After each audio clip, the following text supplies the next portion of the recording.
దేశవ్యాప్తంగా సార్వత్రిక ఎన్నికల్లో భాగంగా ఇవాళ 4వ విడత పోలింగ్ జరగబోతోంది. 2 తెలుగు రాష్ట్రాల్లో కూడా ఇవాళ పోలింగ్ జరగబోతోంది. ముఖ్యంగా మాక్ పోలింగ్ అయితే ప్రస్తుతం కొనసాగుతుంది. మరికొన్ని నిమిషాల్లో మాక్ పోలింగ్ కూడా ముగియబోతోంది. సరిగ్గా 7 గంటలకు పోలింగ్ ప్రారంభం కాబోతోంది. ఇందుకోసం అధికారులు అన్ని ఏర్పాట్లు పూర్తి చేశారు. ప్రస్తుతం వరంగల్ హనుమకొండ నుంచి మా ప్రతినిధి పెద్దీష్ లైవ్ లో అందుబాటులో ఉన్నారు. తాజా సిచ్యువేషన్ అక్కడ ఎలా ఉంది వివరించడానికి. పెద్దీష్, మీరు ఆర్ట్స్ కాలేజ్ లోనే ఒక పోలింగ్ కేంద్రం దగ్గర ఉన్నారు. ప్రస్తుతం అక్కడ మాక్ పోలింగ్ ముగింపుకు వచ్చేసిందా? ఏజెంట్లందరూ ఏమంటున్నారు? అంతా ఓకేనా? ఎస్, బిగ్ డే పోలింగ్ ఆరంభం కావడానికి ఇంకా కొద్ది నిమిషాల సమయం మాత్రమే మిగిలి ఉంది. మాక్ పోలింగ్ ప్రక్రియ కొనసాగుతుంది. అన్ని పోలింగ్ కేంద్రాల్లో కూడా ఉదయం 6 గంటల నుండే మాక్ పోలింగ్ ప్రక్రియ నిర్వహిస్తున్నారు. పోలింగ్ ఏజెంట్లు కూడా ఇప్పటికే పోలింగ్ ఆఫీసర్స్తో పాటు సిబ్బంది, పోలింగ్ ఏజెంట్లు కూడా అంతా పోలింగ్ కేంద్రాలకు చేరుకున్నారు. మాక్ పోలింగ్ ప్రక్రియ కొనసాగుతుంది. చూస్తున్నాం ఈ విధంగా మోడల్ పోలింగ్ కేంద్రాలు కూడా ప్రత్యేకంగా ఏర్పాటు చేశారు. ఎందుకంటే ఓటర్లను ఆకట్టుకోవడం కోసం ప్రతి ఒక్కరు కూడా పర్టికులర్గా అర్బన్ ఏరియాలో ఓటింగ్ పర్సెంటేజ్ అనేది చాలా తక్కువగా నమోదవుతుంది. సాధారణ ఎన్నికలు కావచ్చు, లేదంటే మున్సిపల్ ఎన్నికలు కావచ్చు, లేదంటే మొన్న జరిగినప్పుడు అసెంబ్లీ ఎన్నికల సమయంలో కూడా అర్బన్ ఏరియాలో చాలా తక్కువ పోలింగ్ పర్సెంటేజ్ నమోదవుతుంది. ఈ నేపథ్యంలో పోలింగ్ పర్సెంటేజ్ పెంచడం కోసం కూడా ఎన్నికల కమిషన్ ఈ విధంగా ప్రత్యేక ఏర్పాటు చేపట్టింది. యువ ఓటర్లకు సంబంధించి కూడా ప్రత్యేక పోలింగ్ కేంద్రాలు ఏర్పాటు చేశారు. అదేవిధంగా మహిళా ఓటర్లకు సంబంధించి కూడా మహిళా పోలింగ్ కేంద్రాలు సపరేట్గా ఏర్పాటు చేసినటువంటి పరిస్థితి. ఈ విధంగా ప్రత్యేక పోలింగ్ కేంద్రాలు ఏర్పాటు చేసి ఓటర్లను ఆకట్టుకునే ప్రయత్నాలు చేస్తున్నారు. ప్రతి ఒక్కరు కూడా ఓటు హక్కు సద్వినియోగం చేసుకోవడం కోసం తరలి రావాలని చెప్పి సూచిస్తున్నారు.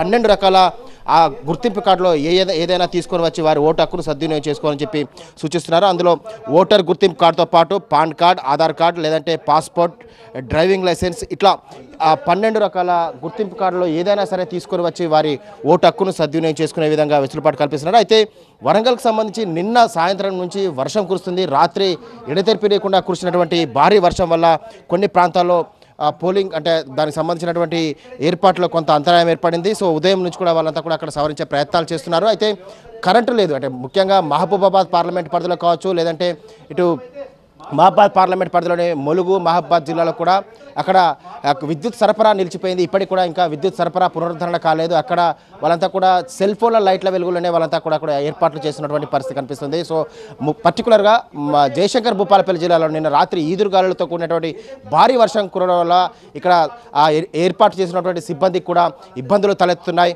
సో మొత్తం మీద అయితే ఈ విధంగా ప్రత్యేక ఏర్పాట్లు చేస్తున్నప్పటికీ ఇటువంటి చిన్న చిన్న లోపాల వల్ల కొంత ఆలస్యంగా కూడా పోలింగ్ ప్రారంభమయ్యే అవకాశాలు కనిపిస్తున్నాయి. పర్టికులర్గా మహబాద్ పార్లమెంట్ పరిధిలో ఇక ఈ ఓటర్లను పరిశీలించినట్లయితే వరంగల్ పార్లమెంట్ పరిధిలో 18,24,466 మంది ఓటర్లు ఉన్నారు. ఇక్కడ 1900 పోలింగ్ కేంద్రాలు ఏర్పాటు చేశారు. మొత్తం 1292 మంది పోలింగ్ సిబ్బంది ఈరోజు విధుల్లో పాల్గొనబోతున్నారు. మొత్తం 5,000 మంది పోలీసులతో భారీ భద్రతా ఏర్పాట్లు చేపట్టారు. సమస్యాత్మక పోలింగ్ కేంద్రాలతో కూడా పటిష్టమైన భద్రత ఏర్పాట్లు చేపట్టారు. అక్కడ సమస్యాత్మక పోలింగ్ కేంద్రాల వద్ద కూడా ప్రత్యేక పోలీసు భద్రత, సెంట్రల్ పారామిలిటరీ బలగాలతో పాటు స్థానికంగా ఉన్నటువంటి పోలీసులతో ప్రత్యేక భద్రత ఏర్పాటు చేశారు. ఇక మావోయిస్టు ప్రభావిత ప్రాంతాలు ఎక్కువగా అటు ములుగు, మహబాద్ జిల్లాలో ఉన్నాయి. సో ఆ మావోయిస్టు ప్రభావిత ప్రాంతాలలో కూడా ప్రత్యేకంగా పోలీసు భద్రత ఏర్పాటు చేశారు.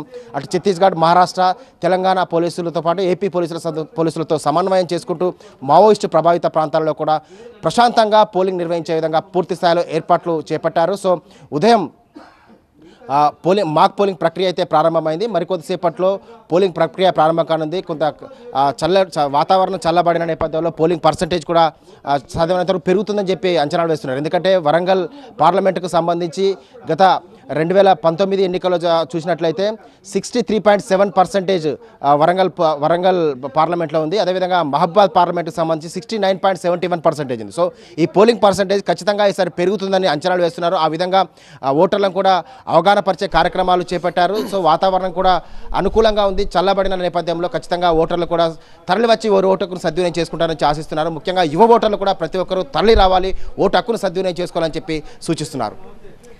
Right. Thank you, Badish.